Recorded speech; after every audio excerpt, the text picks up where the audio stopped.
चलिए स्टार्ट कर रहे हैं।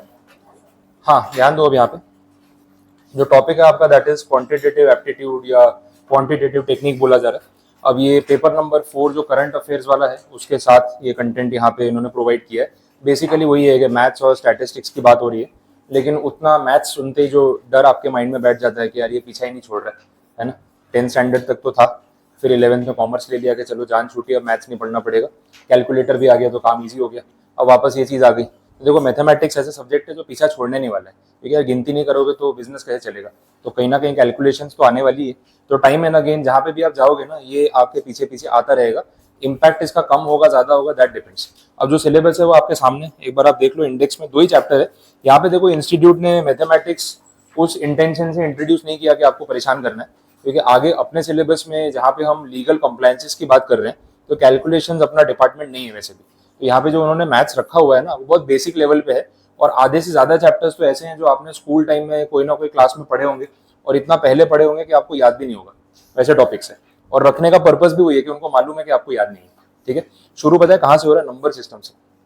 नंबर सिस्टम कौन से स्टैंडर्ड में सीखा होगा मुझे याद भी नहीं है कब आता था, लेकिन सबसे पहले जब नंबर्स के बारे में आपको सिखाते थे तो नंबर लाइन से स्टार्ट होता था, है ना। वहां से इन्होंने शुरू किया। सोचो, मतलब कोई रेपुटेशन ही नहीं रखी अपनी। इनको मालूम है कि ये जो आने वाले हैं इनको नंबर लाइन भी शायद ही पता होगी, तो एक बार वहीं से शुरुआत करते हैं। तो बेसिक एकदम मतलब कुछ ज्यादा ही बेसिक हो गया। इतना बेसिक पे भी नहीं जाना चाहिए था कि आपको नंबर लाइन बता रहे हैं कि 0 होता है, राइट साइड पे पॉजिटिव नंबर होते हैं, लेफ्ट साइड पे नेगेटिव नंबर होते हैं। तो ये सब चीजें बताने की जरूरत शायद ही होगी, लेकिन शुरुआत यहाँ से की। बाकी जो टॉपिक्स यहाँ पे आपको दे रखे हैं नंबर सिस्टम के साथ, एक बार इंडेक्स देख लेते हैं, थोड़ा आइडिया आएगा क्या बोल रहे हैं। डेसिमल और फ्रैक्शन, ठीक है, ये सब टॉपिक्स आ रहे हैं। इसके बाद चैप्टर नंबर 7 में एडिशन, सब्ट्रैक्शन, मल्टीप्लीकेशन, डिवीजन, ये सब भी है। तो कोई ऐसे फर्स्ट सेकंड स्टैंडर्ड के बच्चे हो ना आपके आसपास तो उनको भी ले आना, कल से उनको पढ़ा देंगे अपने साथ साथ। ठीक है, वैसे टॉपिक रखते हैं। अच्छा, वो कुछ प्रॉपर्टीज आती थी पता है, a+b=b+a, commutative property, associative property, वो सब भी यहाँ पे रिवाइज कराइए।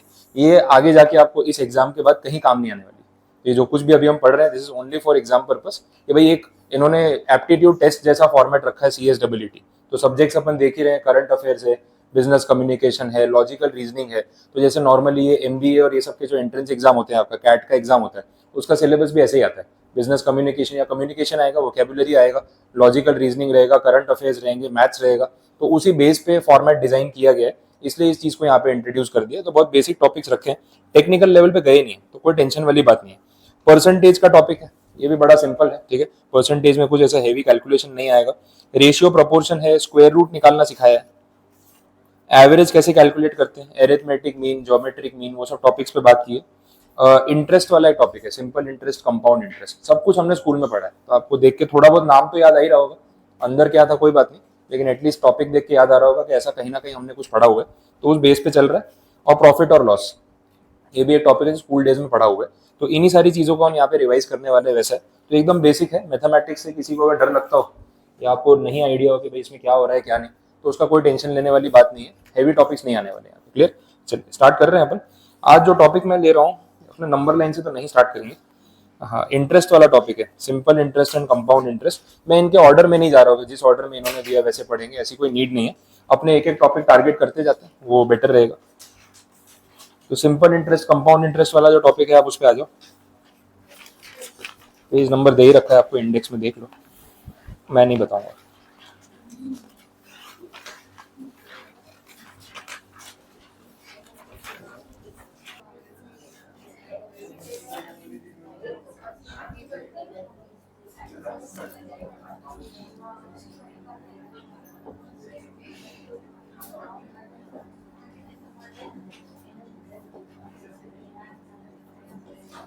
चलो भाई स्टार्ट कर रहे हैं। हाँ चलो बातें करना बंद, ध्यान दो यहाँ पे। तो जो टॉपिक है अपना, बातें नहीं बस, सिंपल इंटरेस्ट और कंपाउंड इंटरेस्ट वाला टॉपिक है, वो यहाँ पे स्टार्ट करने जा रहे हैं। स्कूल डेज में आपने पढ़ा है, मैं एक बार थोड़ा रिकॉल करवा देता हूँ कि एग्जैक्टली है क्या। अब इंटरेस्ट कैलकुलेट करना एग्जैक्टली क्या होता है, कैसे होता है। एक बेसिक फॉर्मूला आपको सिंपल इंटरेस्ट वाला तो याद होगा, वो सबको याद होता है। हाँ, क्या है फॉर्मूला बताओ।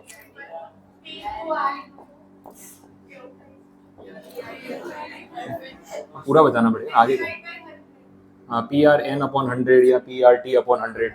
तो ये फॉर्मूला तो याद होता है अपने को। थोड़ा मीनिंग पे जाएंगे यहाँ पे, सिर्फ फॉर्मूला तक रिस्ट्रिक्टेड नहीं रहेंगे। देखो सिंपल इंटरेस्ट बेसिक पॉइंट यहाँ पे ये है कि कुछ भी एक्स अमाउंट ऑफ मनी है, आप कहीं पे अगर उसको इन्वेस्ट करते हो तो उसके ऊपर आपको कुछ रिटर्न मिलता है, दैट इज कॉल्ड इंटरेस्ट। अब पॉइंट ये है कि रिटर्न मिलता क्यों है, जैसे आपने बैंक में पैसे रखे, कहीं और इन्वेस्ट कर दिया, तो उसके ऊपर आपको ये इंटरेस्ट के नाम पे कुछ पैसा क्यों मिल रहा है, उसका क्या रीजन है। तो पॉइंट ये है कि आगे जैसे जैसे टाइम के साथ हम आगे बढ़ते हैं, एक इन्फ्लेशन नाम का कंसेप्ट होता है, उसके बारे में आपको कुछ आइडिया, इन्फ्लेशन क्या है एग्जैक्टली बता दो थोड़ा बहुत। प्राइजेस बढ़ते जाते हैं ना, टाइम के साथ चीजें महंगी होती जाती है, ये होता है। तो अगर आज आपके पास 1 लाख रुपए है और वही 1 लाख रुपए आपने अपने घर के लॉकर में छुपा के रख दिए, 10 साल बाद निकाले तो कितने हो जाते हैं, वो डबल हो जाते हैं, ऐसा कुछ ऐसा होता है, वो 1 लाख ही रहेंगे। अच्छा, बट वो 1 लाख की वैल्यू कम हो जाती है, बढ़ जाती है, क्या होता है, कम हो जाती है, क्योंकि 10 साल पहले जो चीजें 1 लाख रुपए में आप खरीद सकते थे, आज वही सेम चीजें 1 लाख रुपए में नहीं मिलेंगी। यही बेसिक पॉइंट है। इस वजह से ना हर कोई रेस में लगा है, यार मेरे पास पैसे पड़े हैं, कहीं इन्वेस्ट करने हैं। अब इन्वेस्ट क्यों करने हैं आपको, क्योंकि इन्फ्लेशन बढ़ रहा है। अब inflation on an average annually जो बढ़ता है ना, दैट इज अराउंड 5%, 7%, 9%, इस रेंज में कभी कभी इन्फ्लेशन बढ़ता है। अपने मान लेते हैं 7% रेट पे इन्फ्लेशन बढ़ रहा है। इसका मतलब ये है कि आज जो चीजें आपको 100 रुपए में मिल रही है, 1 साल के बाद वही चीजें 107 रुपए मिलेंगी। अब आपके पास आज 100 रुपए हैं, आपने सोचा रखते हैं 100 रुपए अपने पास पड़े हुए हैं घर पे, अगले साल खरीद लेंगे, बट वही सामान जब अगले साल खरीदने जाओगे तो 107 रुपए का हो गया होगा, तो 7 रुपये शॉर्ट हो जाएंगे आपके पास। इस वजह से आप क्या करते हो, आज ये 100 रुपए कहीं ना कहीं इन्वेस्ट करने की रेस में लग जाते हो कि यार इन्वेस्टमेंट करना पड़ेगा, रिटर्न नहीं मिलेगा नहीं तो। ठीक है, क्लियर हो रहा है। अच्छा, इन्वेस्टमेंट करते टाइम अपने पास बहुत सारे ऑप्शन है, कुछ एग्जाम्पल्स दे दो, आपके पास पैसा इन्वेस्ट करना हो तो कहाँ इन्वेस्ट कर सकते हो, क्या ऑप्शन है आपके पास। एक आपने बोला गोल्ड, और कुछ, हाँ स्टॉक मार्केट, और कुछ, प्रॉपर्टी, हाँ वो इंटरेस्ट पे पैसे ब्याज पे दे देते हैं ना, ठीक है, तो आपने इंटरेस्ट पे पैसा किसी को दे दिया, उधार दे दिया, और कुछ, हाँ बाकी और security, stock, bonds, debt securities in short अपने बोल सकते हैं, इसमें bonds, debentures, bank FDs, deposits, सब कुछ आ गया। तो ये सारे ऑप्शंस आपके पास अवेलेबल है और इन्वेस्टमेंट के। अब इसमें से कौन सा ऑप्शन हमें यूज करना है, कौन सा नहीं, वो डिपेंड करता है कि रिटर्न कितना मिलेगा। ठीक है, अब देखो आपने सपोज बैंक में एफडी करा दी, सेफेस्ट ऑप्शन। अब बैंक वाला ना आपको एफडी के ऊपर इंटरेस्ट दे रहा है 6.5% पर एनम, ऐसा अज्यूम कर लेते हैं।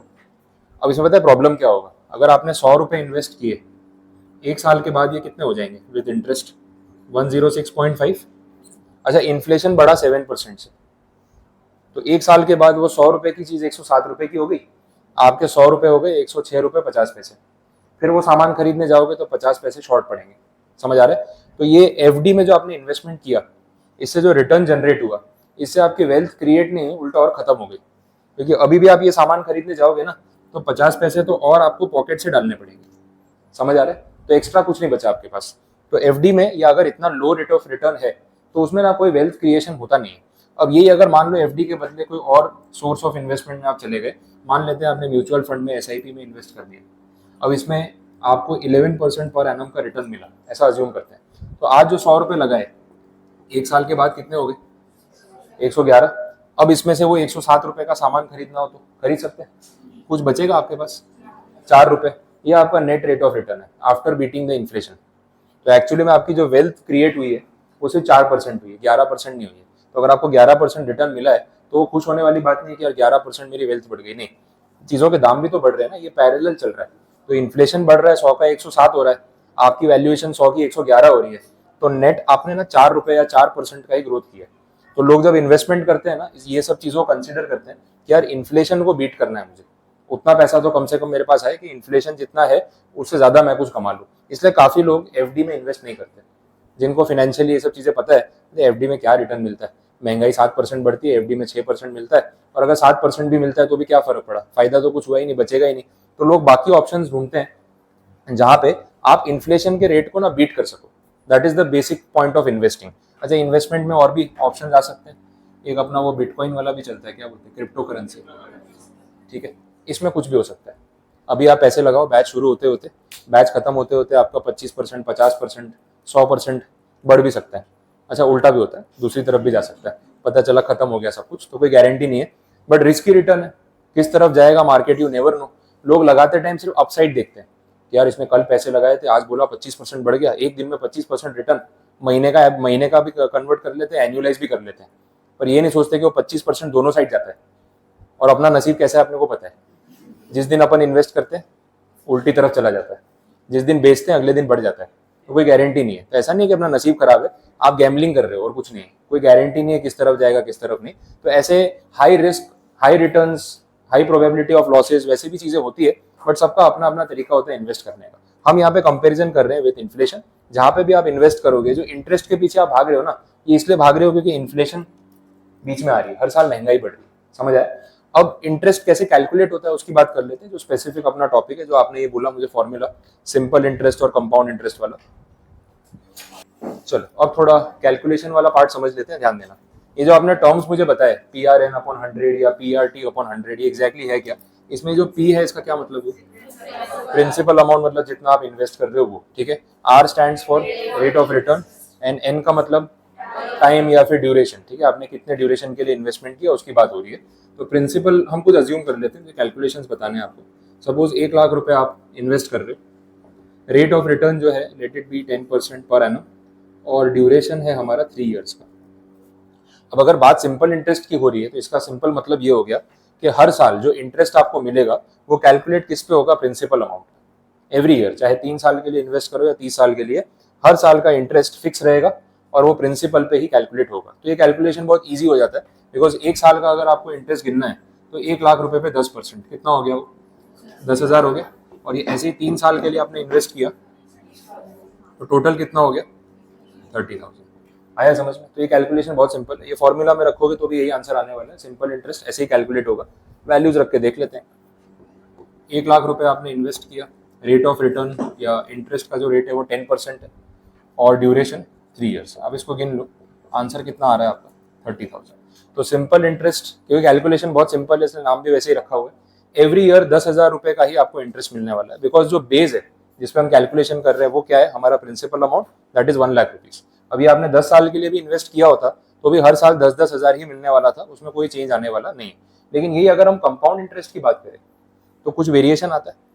क्या फर्क आता है सिंपल में और कंपाउंड में? हाँ, कैसे? थोड़ा नंबर्स के साथ कुछ एक्सप्लेन कर सकते हो? हाँ, क्या बोल रहे थे? इंटरेस्ट पे इंटरेस्ट मिलता है, ऐसा कुछ बोलते हैं। कंपाउंडिंग का मतलब है इंटरेस्ट के ऊपर आपको इंटरेस्ट मिलता जाता है, और कहीं ना कहीं जो रिटर्न मिल रहा है ना वो इसके कंपैरिजन में ज्यादा होगा। अभी एग्जैक्टली कैसे काम करता है मैं आपको फॉर्मूला बाद में बताऊंगा, पहले आप प्रैक्टिकल कैलकुलेशन समझ लो कि ऐसे ये काम कर रहा है। फॉर्मूला तो बाद में समझ में आ ही जाएगा क्योंकि उसमें से वैल्यू प्लेस करनी है, बट कैलकुलेशन में बैकएंड में क्या हो रहा है वो आपको क्लियर होना चाहिए। तो अब देखते हैं कंपाउंड इंटरेस्ट वाले में क्या डिफरेंस आएगा, फिर आप बोले एग्जाम्पल लिख भी लेना बाद में। देखो, अगर कंपाउंडिंग कर रहे हैं तो मैं पहले आपको मैन्युअल कैलकुलेशन करा रहा हूँ विदाउट फॉर्मूला। फर्स्ट ईयर का कैलकुलेशन कैसे होगा वो आप देखो। जो इंटरेस्ट कैलकुलेट करना है वो प्रिंसिपल अमाउंट अपना था 1 लाख रुपए, उसी पे होगा। कितना रेट था? 10% का, और फर्स्ट ईयर है मतलब 1 साल के लिए गिन रहे हैं, तो इंटरेस्ट का अमाउंट तो सेम आने वाला है, 10,000 रुपए। अब यहाँ से एक और आउटकम आता है, फर्स्ट ईयर में हमेशा सिंपल इंटरेस्ट और कंपाउंड इंटरेस्ट का अमाउंट सेम ही आने वाला है। वो बेसिक लॉजिक है क्योंकि बेस अमाउंट अपना प्रिंसिपल है। तो आप सिंपल इंटरेस्ट के फॉर्मूला से गिनो या कंपाउंड इंटरेस्ट, पहले साल का ब्याज दोनों मेथड में सेम आता है, कॉमन सेंस वाली बात है। बट नेक्स्ट ईयर से सिचुएशन चेंज होनी स्टार्ट हो जाएगी। सेकेंड ईयर की अगर हम बात करेंगे तो उसमें आपको जो इंटरेस्ट मिलेगा वो सिर्फ 1 लाख पे मिलेगा, 1,10,000 पे मिलेगा। अब इसके लिए एक नया टर्म है जिसको बोलते हैं amount. Amount is equal to principal plus interest, ऐसा कुछ, ठीक है। प्रिंसिपल का अमाउंट आपका 1 लाख रुपए था और इंटरेस्ट का अमाउंट कितना? 10,000। टोटल कितना हो गया? 1,10,000। सेकेंड ईयर का जो इंटरेस्ट हम कैलकुलेट करेंगे वो 1,10,000 पे होगा at the rate of 10% for 1 year. कितना आ गया ये? 11,000। अब ये जो 11,000 है ये समझो ये एग्जैक्टली है क्या? इसमें आपने जो बोला सर इंटरेस्ट पे इंटरेस्ट मिलता है, वो बात इसके अंदर कवर हो गई। देखो कैसे, अगर मैं इसको बाइफरकेट कर दूं ना 2 पार्ट्स में, मैं इसको ऐसे लिख रहा हूँ 10,000 प्लस 1,000। समझ आया ऐसा क्यों? ये जो 10,000 है पता है क्या है? वो अपना जो बेस अमाउंट था ना प्रिंसिपल 1 लाख रुपए, उस पे 10%। ये 1,000 क्या है? इंटरेस्ट पे इंटरेस्ट। ये आपका पहले साल का इंटरेस्ट था, इस पे अगर आपको 10% ब्याज मिले तो कितना होगा? वो 1,000 होगा। ये रहा वो 1,000। समझ आ रहा है? इसलिए आपका अमाउंट बढ़ गया। पिछले साल आपको जो इंटरेस्ट मिला वो इंटरेस्ट इन्वेस्ट हो गया, और अब जो आपको यहाँ पे इंटरेस्ट मिलेगा वो प्रिंसिपल पे भी मिल रहा है और पिछले साल के ब्याज के ऊपर और ब्याज मिल रहा है। इसलिए देखो वो 10,000 वाले पोर्शन के ऊपर 1,000 रुपए एक्स्ट्रा, टोटल इंटरेस्ट कितना हो गया 11,000। समझ आए? ये कंपाउंडिंग का इफेक्ट है, और ये जैसे जैसे ईयर वाइज आगे जाएगा ये कंपाउंडिंग का इफेक्ट जो है वो बढ़ता जाएगा। आ रहा है समझ में? तो सेकेंड ईयर में आपको इंटरेस्ट कितना मिला 11,000, आगे थर्ड ईयर में जाएंगे तो क्या होगा वो देख लो। बोलो थर्ड ईयर वाले केस में कितने अमाउंट पे इंटरेस्ट कैलकुलेट होगा? देखो 1,10,000 तो हो चुका था, आपको 11,000 का ब्याज और मिला, टोटल कितना हो गया 1,21,000। अब इस पे मिलेगा 10% इंटरेस्ट, तो ये कितना हो गया 12,100। समझ में आ रहा है? देखो थर्ड ईयर का इंटरेस्ट और बढ़ गया। इसमें भी सेम कंसेप्ट है, इसको भी मैं बाइफरकेट कर देता हूँ। देखो एक तो 10,000, दूसरा 1,000, तीसरा 1,100। अब बोले सर ऐसे क्यों लिखा? टैली करवा रहा हूँ। ये जो 10,000 आपको इसमें मिला है, ये किस पे मिला है पता है? प्रिंसिपल अमाउंट पे। प्रिंसिपल अमाउंट 1 लाख, तो 1 लाख पे 10% मतलब 10,000। ये 1,000 रुपए कौन सा है? जो आपका पहले साल का ब्याज था ना 10,000 रुपए, उसके ऊपर आपको मिला। तो ये आपका फर्स्ट ईयर का इंटरेस्ट जो था उसके ऊपर आपको इंटरेस्ट मिला। अच्छा ये वाला 1,100 रुपए क्या है? ये जो सेकेंड ईयर का आपका इंटरेस्ट था ना, कितना 11,000, ये रहा, इसके ऊपर आपको मिला 10%। समझ आ रहा है? तो इंटरेस्ट पे इंटरेस्ट जो है वो अक्यूमुलेट होता जाएगा। हर साल का जो इंटरेस्ट ऐड हो रहा है ना उस पे आपको नेक्स्ट ईयर इंटरेस्ट मिलेगा। देखो फर्स्ट ईयर के ब्याज पे भी ब्याज मिला, सेकेंड ईयर के ब्याज पे ब्याज मिला, ये आगे चलता रहेगा, third year, fourth year, fifth year. तो कंपाउंडिंग का इफेक्ट लेटर ईयर्स में बहुत ज्यादा बढ़ जाता है। आपने सुना भी होगा कहीं ना कहीं द मैजिक ऑफ कंपाउंडिंग या द पावर ऑफ कंपाउंडिंग, अगर इन्वेस्टमेंट की कहीं बातें होती है ना, तो जो आपको रिटर्न्स दिखाते हैं ना, स्पेशली आपके म्यूचुअल फंड के जो एजेंट होते हैं, म्यूचुअल फंड वाले एजेंट से बात करो, वो आपको कन्विंस करने की ट्राई कर रहा है कि इन्वेस्टमेंट करो, अच्छा होता है, उसमें कोई लॉस नहीं है, अच्छी बात है, इन्वेस्टमेंट तो करना ही चाहिए। बट आपको जो रिटर्न दिखाते हैं ना, जो देख के आपको लगता है अरे यार इतना पैसा बन जाता है, पता ही नहीं था, आज से SIP शुरू करते हैं, तो उसमें आपको कंपाउंडिंग का इफेक्ट ही बताते हैं कि 5 साल के बाद इतना हो जाएगा, 10 साल के बाद इतना हो जाएगा, 20 साल के बाद इतने टाइम्स मल्टीप्लाई हो जाएगा। फिर वो देख के आपको लगता है बहुत अच्छा रिटर्न है, मुझे इन्वेस्ट करना चाहिए। That is the magic of compounding, जो यहाँ पे आपको दिख रहा है। ये बढ़ता जाएगा हर साल, इंटरेस्ट का अमाउंट 10,000, 11,000, 12,100, 13,000, 15,000, 20,000। एक पॉइंट ऐसा आ जाएगा जहां आपका एक साल का इंटरेस्ट ही ना वो 1 लाख रुपए से ज्यादा आ रहा होगा, जितने इतने ईयर्स तक आगे बढ़ते जाएंगे। इसका मैं आपको एक प्रैक्टिकल कैलकुलेशन एक मोबाइल ऐप पे दिखाऊंगा, कैलकुलेटर आता है कंपाउंडिंग का, तो उसमें हम देखेंगे कि जितने साल तक आप इन्वेस्ट करके रखते हो तो लेटर ईयर्स में कंपाउंडिंग का इफेक्ट कितना ज्यादा हो जाता है। तो उस पर अपने बात करेंगे, लेकिन पहले ये सब कैलकुलेशन समझने के बाद। क्लियर? तो ये मैन्युअली मैंने आपको बता दिया कैसे गिनना है। अब अगर आपको कोई सम एग्जाम में दिया होगा तो ऐसे तो गिनोगे नहीं, 5 साल का डेटा है, 10 साल का डेटा है, हमें क्या चाहिए इसके लिए? एक शॉर्टकट फॉर्मूला। तो अब बात कर लेते हैं फॉर्मूला की। स्कूल टाइम में देखा होगा, देखो याद आ जाए कुछ। डायरेक्ट अमाउंट का फॉर्मूला है यहाँ पे, अमाउंट मतलब principal plus interest. This is P into 1 plus R/100 whole raise to N। देखा ऐसा कुछ? थोड़ा बहुत कुछ धुंधला धुंधला याद आ रहा हो, पढ़ा तो था बचपन में, फॉर्मूला था कंपाउंड इंटरेस्ट का, जो आपको फॉर्मूला सिखाया होगा, तो इस बेस पे ही शुरू होता है। दिस इज लाइक अमाउंट, ये कंपाउंड इंटरेस्ट नहीं है, ये डायरेक्ट अमाउंट आ रहा है। अमाउंट का मतलब प्रिंसिपल प्लस इंटरेस्ट। अब इसमें से अगर आपको कंपाउंड इंटरेस्ट निकालना है तो फिर प्रिंसिपल माइनस करना पड़ेगा, वो बात। तो अगर कंपाउंड इंटरेस्ट के फॉर्म में मैं इसको लिखूंगा तो ये ऐसे दिखेगा, this is total amount minus principal, remaining part is interest. तो उस तरीके से इसको लिखा जाता है। तो ये एक बेसिक फॉर्मूला आपको ध्यान रखना है। अच्छा इस लेवल पे इन्होंने क्या किया, इसका थोड़ा सा प्रेजेंटेशन चेंज कर दिया। ये जो R/100 है ना, इसको शॉर्ट में स्मॉल i से डिनोट कर दिया। Small i means R/100। अब सिंपल मतलब है इसका कि अगर आपका रेट ऑफ इंटरेस्ट 12% है तो i हो जाएगा 0.12, सिंपल 12/100, उससे ऊपर कुछ नहीं। तो जो इतना कॉम्प्लिकेटेड दिख रहा है थोड़ा उसको सिंप्लीफाई कर दिया और एक सिंपल फॉर्मेट में प्रेजेंट कर दिया। आया समझ में? क्लियर है? आप थोड़ा सा नोट डाउन कर लो, इसको टॉपिक्स लिख लो, एक नोटबुक बना लेना इसके लिए, क्योंकि सम्स भी आएंगे, इलस्ट्रेशन होंगे, आपने लिखा हुआ होगा तो सही रहेगा। और ज्यादा बड़ी नोटबुक नहीं चाहिए, वो 50-100 पेज वाली है ना, बहुत है, सिलेबस लिमिटेड है, एकदम पतली सी नोटबुक होगी ना तो चलेगा। ये वाला मैं कैलकुलेशन से आपको समझा देता हूँ, अभी खाली फॉर्मूला लिख लो। जो कैसे लिखना है मैं बता देता हूँ, आप वैसे ही लिखना स्टार्ट करो तो सही रहेगा। चलो आपस में बातें मत करना यार, ध्यान दो, ध्यान दो। टॉपिक है इंटरेस्ट का, इसकी 2 कैटेगरी है, एक सिंपल इंटरेस्ट, दूसरा कंपाउंड इंटरेस्ट। हमें कोई बहुत ज़्यादा थियरी नहीं लिखनी है, लिखने का पर्पस वही है कि नेक्स्ट टाइम आप टॉपिक रिवाइज करो तो क्विक रिवीजन हो जाए, तो कोई सेंटेंसेस लिखने की जरूरत नहीं है, आप शॉर्ट में फ्लो चार्ट या इस तरीके का लिख लोगे तो भी चलेगा। सिंपल एंड कंपाउंड दो कैटेगरी। पहला टॉपिक अपना सिंपल इंटरेस्ट वाला, सिंपल इंटरेस्ट का फॉर्मूला ही लिख लो डायरेक्टली, PRN/100। उसमें जो टर्म्स है वो आपको पता है, एग्जाम्पल के फॉर्म में लिख लो जो मैंने पहले लिखा था। 1,00,000 रुपीज़ का principal, 10% per annum rate of interest और ड्यूरेशन 3 इयर्स। अब इस सिचुएशन में अगर हम सिंपल इंटरेस्ट कैलकुलेट करें तो वो कितना आएगा, वो आप कैलकुलेशन कंप्लीट कर लो। जो अपना आंसर आ रहा था 30,000, तो सेम चीज़ मैंने वापस रिपीट लिख दी है। आप स्टार्ट इससे करो, सिंपल इंटरेस्ट पहले लिखो फिर इस पे आएंगे। और कुछ नहीं समझ आया हो ना तो इन बिटवीन तो इमीडिएटली पूछ लो, डाउट रहेगा तो फिर आगे की चीज़ें रिलेट नहीं होंगी।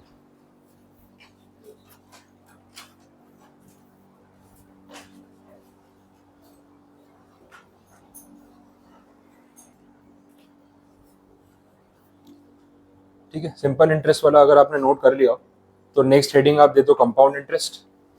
कंपाउंड इंटरेस्ट में सबसे पहले फॉर्मूला लिख लो, ये फॉर्मूला और फिर ये। कैलकुलेट कैसे करना है मैं आपको एक्सप्लेन कर देता हूँ, पहले आप एटलीस्ट नोट डाउन कर लो उसको।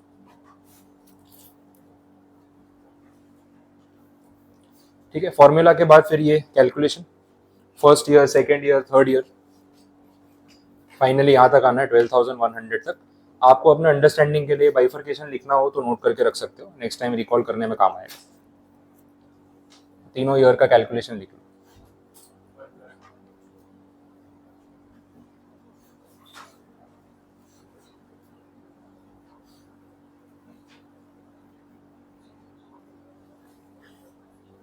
हैंड राइटिंग नहीं समझ आया तो पूछ लेना, मुझे पता है कैसे है। ठीक है,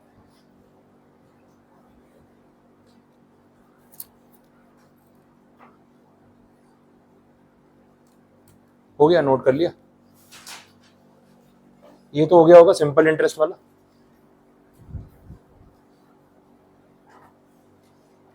फर्स्ट ईयर का कैलकुलेशन ये सब हटा देता हूँ।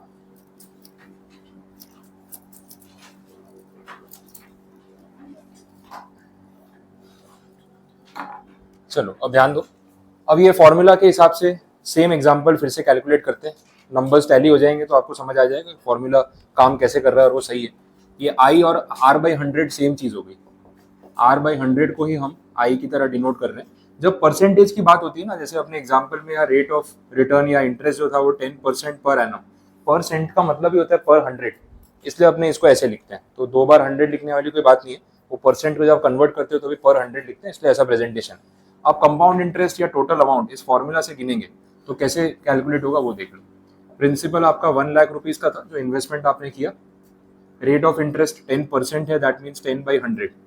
Now this is R/100। ठीक है, वो चीज़ हो गई। और कितने साल के लिए इन्वेस्ट किया था, 3 साल के लिए, ये कैलकुलेशन है। आगे कैलकुलेट करेंगे 1,00,000 एज इट इज रहेगा। अब ये 10/100 का मतलब क्या हो गया, 0.1, तो 0.1 मतलब I, तो I की वैल्यू 0.1 और रेट ऑफ इंटरेस्ट 10%, दोनों सेम चीज़ें हो गई। तो 1 + 0.1 मतलब ये 1.1 बन जाएगा ब्रैकेट, और पावर में कितना, 3। अब आप इस चीज़ को कैलकुलेट कर लो पहले, 1,00,000 से मल्टीप्लाई कर दो, देखो आंसर क्या आ रहा है, कैलकुलेट करके देखो एक बार क्या आ रहा है।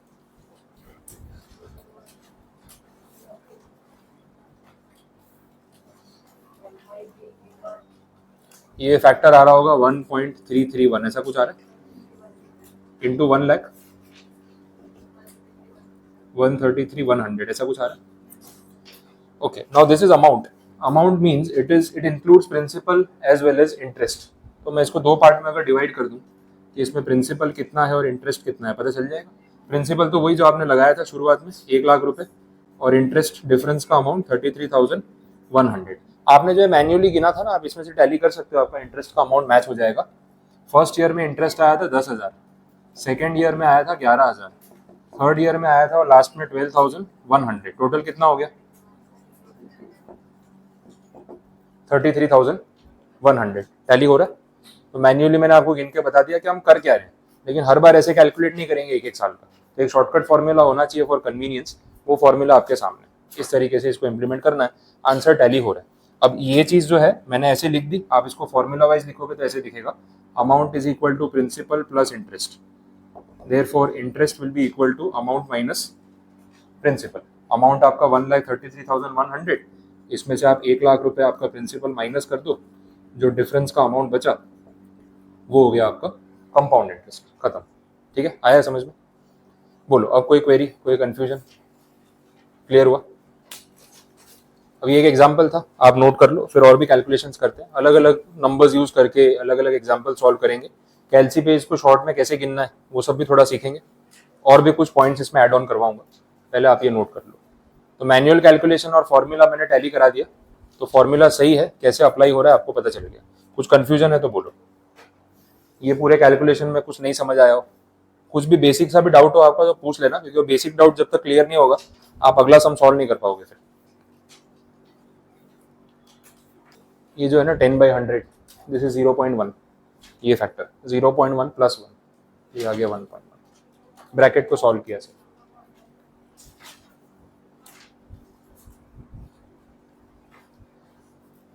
ठीक है, नोट कर लिया? नहीं, कोई बात नहीं, दूसरा एग्जांपल लिख देता हूं मैं तब तक। ये वाला पार्ट तो आपने पहले लिख लिया होगा।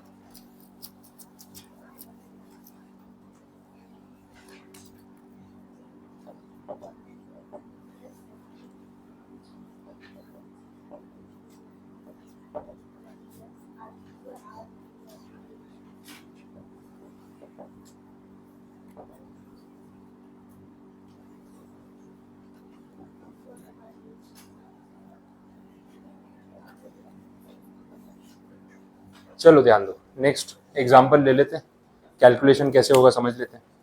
5 लाख रुपए आपने आज इन्वेस्ट कर दिए, 12% पर एनम का आपको रिटर्न कमिट किया है, कंपाउंडिंग होगा एवरी ईयर, ये भी क्लियर कर दिया, और 10 साल के लिए आपने इन्वेस्टमेंट किया। अब पॉइंट ये है कि 10 साल के बाद अलॉन्ग विद इंटरेस्ट आपको कितना अमाउंट वापस मिलेगा वो कैलकुलेट करना है। अब फॉर्मूला वाइज अगर बात करें तो यही फॉर्मूला आएगा, डायरेक्ट अमाउंट कैलकुलेट करना है, P × 1 + I⁻n। P is 5 lakh rupees, 1 + I मतलब 12/100, और ड्यूरेशन पावर में 10 ईयर्स। अब ये आप कैलकुलेट करोगे तो आएगा 1.12 × 10। यहाँ तक तो आ गए, सिंपल है। अब है 1.12 × 10, कैलकुलेट कैसे करें? ऑप्शन वही है, 1.12 × 1.12 × 1.12, चलने तो 10 बार, 2-3 बार करोगे फिर भूल जाओगे, 3 हुआ कि 4 हुआ, फिर 0 करोगे फिर वापस कैलकुलेट करोगे, चलता रहेगा। तो 10 बार तक पहुंचोगे तो भी कॉन्फिडेंस नहीं आएगा कि 10 हुए, 9 हुए, 11 हो गए। कैलसी पे वो कंफ्यूजन होना है, तो बार बार अपने को ना 1.12 टाइप नहीं करना है, उसके बिना भी हम पावर्स को कैलकुलेट कर सकते हैं। वो कैसे होता है आप कैलसी पे देख लो, एक बार कैलसी को पूरा 0 कर दो। स्टेप्स बता रहा हूँ वैसे गिनते जाओ। कैलसी पे सबसे पहले आप टाइप कर दो 1.12, फिर करो इनटू इक्वल टू कुछ नंबर आ रहा है 1.2544, ये जो आया ना number that is square of 1.12। ठीक है, अब ध्यान से सुनना, बातें करोगे तो मिस हो जाएगा। आपको आता है तो कोई बात नहीं, जिनको नहीं आता उनको सीख लेने दो। इनटू इक्वल टू आपने किया ना, जो भी आपकी स्क्रीन पे आंसर आ रहा है दैट इज एक्चुअली 1.12 का स्क्वायर। ठीक है, हमें जाना है पावर 10 तक, तो इसके बाद आपको फिर से एक बार इक्वल टू करना है, इनटू इक्वल टू नहीं, सिर्फ इक्वल टू। ठीक है, जो भी नंबर आ रहा होगा दैट इज 1.12 होल क्यूब। एक बार इक्वल टू करने से एक पावर बढ़ जाएगा, फिर एक बार इक्वल टू प्रेस करोगे पावर 4 आ जाएगा, फिर से इक्वल टू प्रेस करोगे पावर 5 आ जाएगा, ऐसे चलता रहेगा। तो यहाँ पे बेनिफिट ये है कि बार बार 1.12 टाइप नहीं करना पड़ेगा, एक ही बार किया आपने, इनटू इक्वल टू किया, अब इक्वल टू करते जाओ, अपने आप आपको एक एक पावर बढ़ा के वो आंसर देता जाएगा। समझ आ रहा है? तो कैलकुलेटर पे इजी हो जाएगा कैलकुलेशन वाला पार्ट। कोई कंफ्यूजन इसमें पता चल रहा है? अच्छा, अब इसमें भी एक पॉइंट है, ये इक्वल टू करते जाओगे ऐसे पावर बढ़ता जाएगा, फिर गिनना पड़ेगा ना कितनी बार इक्वल टू हुआ, फिर भूल गए वापस 5 बार हुआ कि 6 बार हुआ, फिर 0, वही चल रहा है, प्रॉब्लम वही है। एक और चीज अपने कर सकते हैं यहाँ पे, आप जो कैलसी के ऊपर जो स्टेप नंबर होता है ना उसका आप यूज कर सकते हो। देखो एक बार कैलसी वापस 0 कर दो, 1.12 इंटू इक्वल टू, ये वैल्यू आ रही होगी 1.2544, दिस इज स्क्वायर, ये आपको पता है। ऊपर स्टेप नंबर क्या है 3 आ रहा है, एक एक्स्ट्रा आ रहा है, तो आपका आंसर जो है दैट इज स्क्वायर पावर 2, और स्टेप नंबर क्या है 3। एक बार फिर से इक्वल टू करो, अब जो आंसर आ रहा होगा that is actually power 3, step number क्या है 4, हमें जाना है पावर 10 तक, तो स्टेप नंबर क्या होना चाहिए 11, तो इक्वल टू करते जाओ जब तक स्टेप नंबर 11 ना मिल जाए, और थोड़ा स्पीड कम रखना, फिर आगे चले गए तो वापस आना मुश्किल हो जाएगा, है ना। तो स्टेप नंबर 11 तक जाओ। क्या वैल्यू आ रही है मुझे बताना ना। 3.1058, 4 डेसिमल्स तक ठीक है, राउंडिंग ऑफ करना है। अपने तो स्क्रीन पे पूरा अमाउंट है, इनटू कर दो 5 लाख। हाँ 5 लाख मल्टीप्लाई कर दो 15,53,000, आगे राउंड फिगर आ रहा है एग्जैक्ट 900।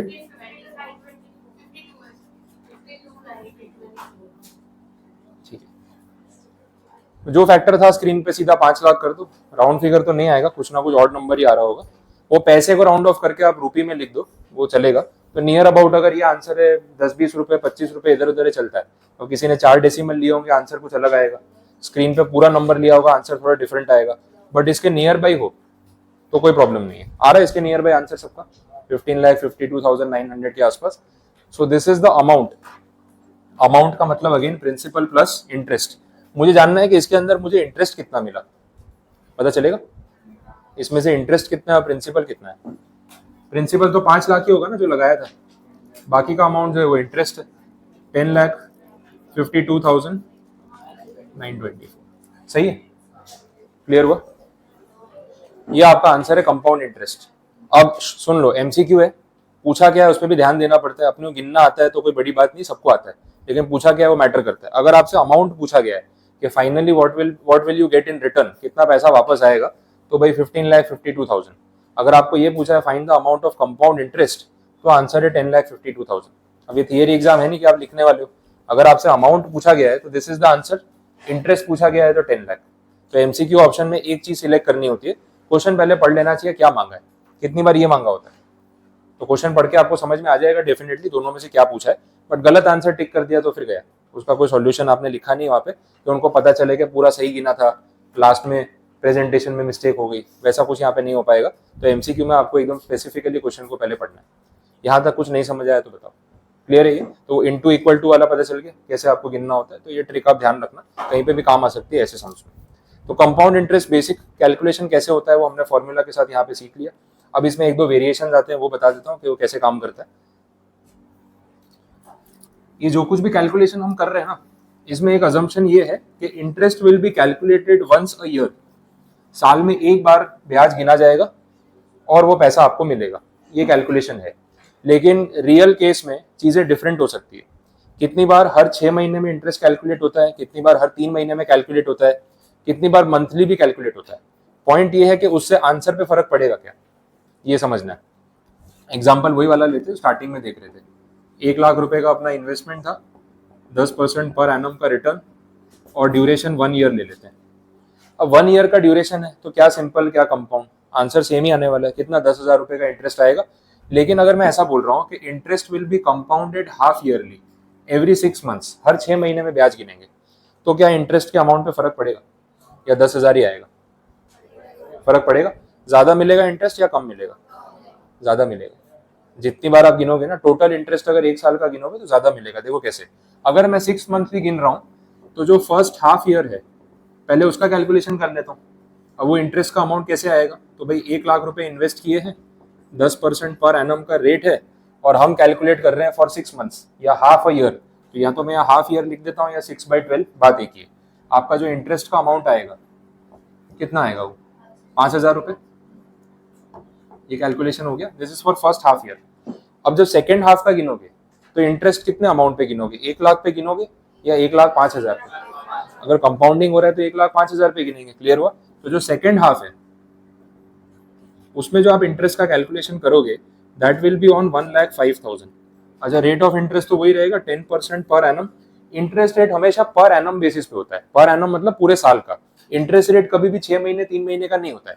वो ऐसा बोलेंगे 10% पर एनम फॉर 3 मंथ्स, वो एक अलग चीज हो गई, लेकिन रेट हमेशा एनुअल बेसिस पे ही लिखा जाता है, एक स्टैंडर्ड प्रैक्टिस है, आपको ध्यान रखना है।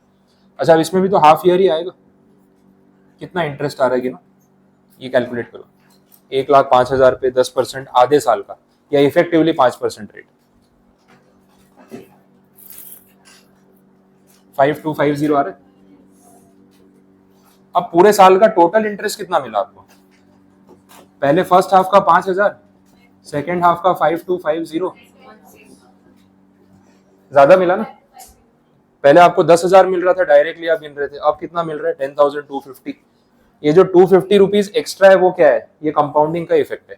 ये पता है क्या है? ये वो 5,000 पे एक्स्ट्रा ब्याज, ब्याज पे ब्याज, 5,000 पे 5% गिन लो, 6 महीने का 250 रुपये होता है, वही एक्स्ट्रा आ रहा है इस पोर्शन पे, इस पे आपको एक्स्ट्रा इंटरेस्ट मिला। तो एक ही साल में अगर एक बार कंपाउंडिंग होता तो आपका इंटरेस्ट आता 10,000, लेकिन सेम अमाउंट सेम डेटा, सिर्फ कंपाउंडिंग हाफ ईयरली कर दिया या इंटरेस्ट कैलकुलेशन हाफ ईयरली कर दिया, आपका इंटरेस्ट या रिटर्न बढ़ गया। अच्छा, यही कैलकुलेशन 3 मंथली या क्वार्टरली भी हो सकता था। क्वार्टरली होता तो साल में कितनी बार गिनते? 4 बार। इससे ज्यादा अमाउंट आता या कम आता? ज्यादा आता। तो आपको समझ आ गया, जितनी ज्यादा बार क्या कंपाउंडिंग करेंगे एवरी टाइम वो इंटरेस्ट पे इंटरेस्ट मिलता जाएगा, इफेक्टिव अमाउंट इससे कुछ ज्यादा ही आएगा। समझ आ रहा है? अगेन मैन्युअली आपको कंसेप्ट पता चल गया क्या है, पॉइंट वही है। फिर फॉर्मूला में क्या करें, ऐसे तो गिनेंगे नहीं बार बार, फॉर्मूला में कुछ चेंजेस करने पड़ेंगे। तो चेंजेस बता देता हूँ। अगर आप 6 मंथली वाला कैलकुलेशन कर रहे हो या हाफ ईयरली वाला, तो अपना बेस फॉर्मूला वही है, थोड़ा कॉमन सेंस लगा लो, फॉर्मूला अपने आप बन जाएगा। आपने अगर यहाँ पे ध्यान दिया हो तो हमने जब फर्स्ट हाफ में कैलकुलेशन किया तो हमारा इफेक्टिव रेट ऑफ इंटरेस्ट 5% हो गया, बोल सकते हैं ऐसा। 10% पूरे साल का है, हमने तो 6 महीने का गिना, तो इफेक्टिवली रेट 5% हो गया।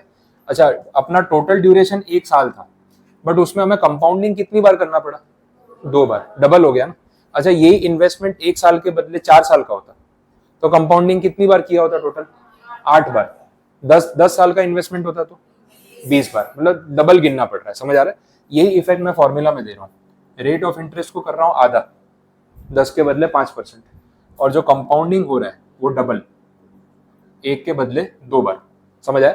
ये आपका फॉर्मूला हो गया फॉर हाफ ईयरली या 6 मंथली। अब ये जो आपने गिना ना पूरा मैन्युअली, आप अगर इस फॉर्मूला में रखोगे आपका आंसर सेम आएगा। वो अब टैली करवा देता हूँ कैसे। तो फॉर्मूला में क्या चेंज किया समझ आए? साल के जितने पार्ट्स किए, इंटरेस्ट का रेट भी उतने पार्ट्स में डिवाइड होगा और कंपाउंडिंग उतनी टाइम ज्यादा होगा। तो साल के 2 पार्ट किए, 5 साल के लिए इन्वेस्ट किया, तो कंपाउंडिंग कितनी बार होगा? 10 बार। तो एन तो 5 ही रहने वाला है, इंटू 2 करोगे तो आ जाएगा 10 टाइम्स कंपाउंडिंग। और एवरी टाइम जो रेट लगेगा वो आधा लगेगा, 10% रेट है तो 5% लगेगा 6 महीने का। समझ आ रहा है? तो ये फॉर्मूला में माइनर सा चेंज करने से अपना आंसर डायरेक्टली आ जाता है। तो इसके बेसिस पे अब यही चीज कैलकुलेट करके देखते हैं टैली हो रही है या नहीं।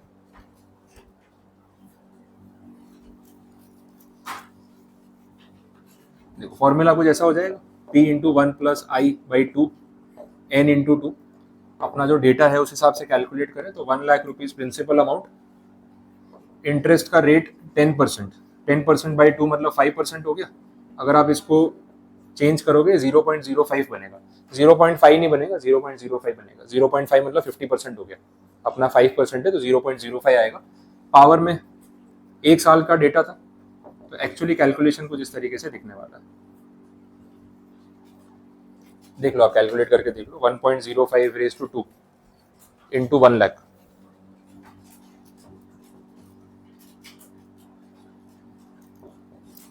आ रहा है ऐसा कुछ? 1.05 रेज टू 2 आया इंटू 1 लाख, यही अमाउंट आ रहा होगा, 1,10,250। अब इसमें से प्रिंसिपल और इंटरेस्ट अलग अलग कर दो, मिल गया इंटरेस्ट का अमाउंट। तो फॉर्मूला और अगेन मैनुअल कैलकुलेशन मैंने आपको टैली करा दिया कि दोनों से आंसर सेम आता है।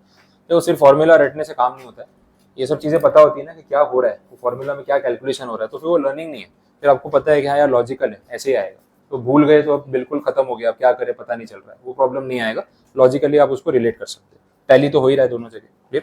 अच्छा, यही अगर हाफ ईयरली के बदले क्वार्टरली होता, अब मुझे बताओ फॉर्मूला में क्या चेंज होता?